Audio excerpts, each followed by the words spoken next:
Okay, now that we've gone over how to read the basics of Bookmap, I will explain how to enter your trades off of Bookmap, because you will be taking all of your positions off of this confluence called absorption.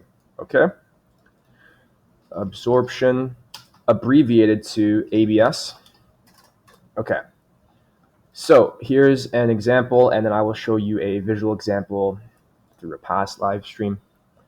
Let's say this is our current order book right here.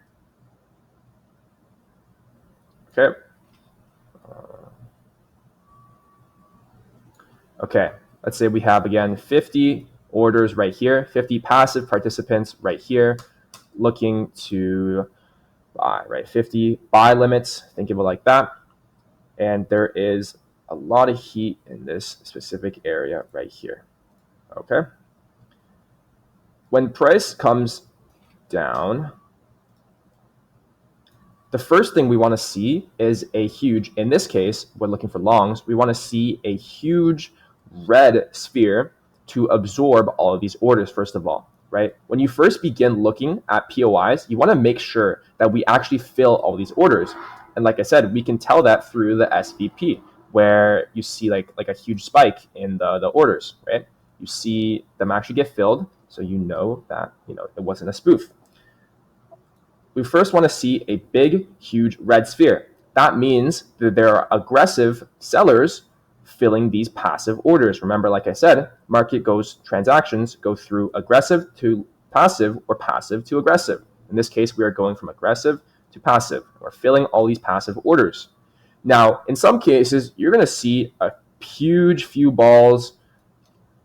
These spheres are just going to rip through this level, and this POI is invalid, okay? And that's why we wait for absorption, okay? So what we want to see once we enter this level is a huge red sphere filling all these orders, but we aren't able to push past. Holy shit, that's a loud ass car. I don't know if you guys heard that. Okay. We want to see a huge red sphere fill all these orders, but not be able to push price any lower. If we, let's say, normally we usually see like a little bit of a retrace up before we attempt to revisit this level back down here, and then we get like another big sphere down there, okay?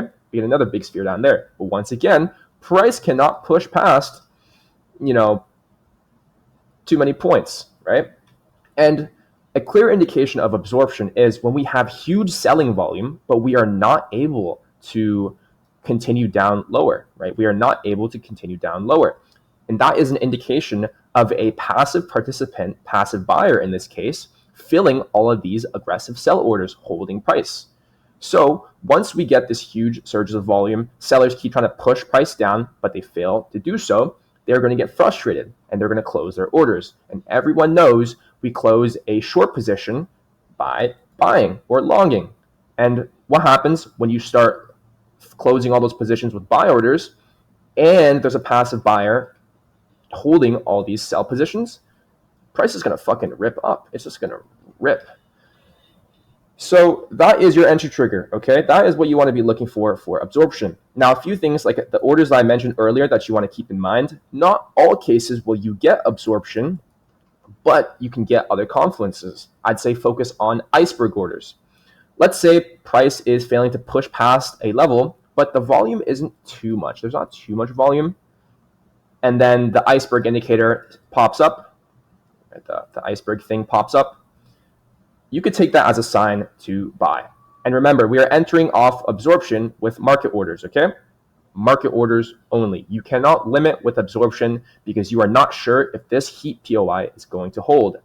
So market order off absorption, a plus entry trigger would be first coming down, sweeping a lot of buy stops, or no, sell stops in this case. So you'd see like a red dash, let's say like 150, stop orders filled, and then you see a lot of big aggression, selling aggression, but this passive participant is holding price. And then you see an iceberg order appear right here. That is your perfect indication to market buy. Now, with absorption, I have personally observed that price should not usually range in normal volume, normal New York AM volume should not range more than 10 points. So that's why my stop loss is 15 points, because normally we do sometimes come down to like 12 points, but we get immediate rejection back up. And we do chop a little bit around like 8 to 5 points if we have lower volume, but normally it should not transact further than 10 points, much more so 15 points. So if you get stopped out on a 15-point stop loss and you had a good entry off of absorption, then you know that that POI was not valid. Simple as that. And yeah, I'm pretty sure that's like all you need to know to enter off of absorption.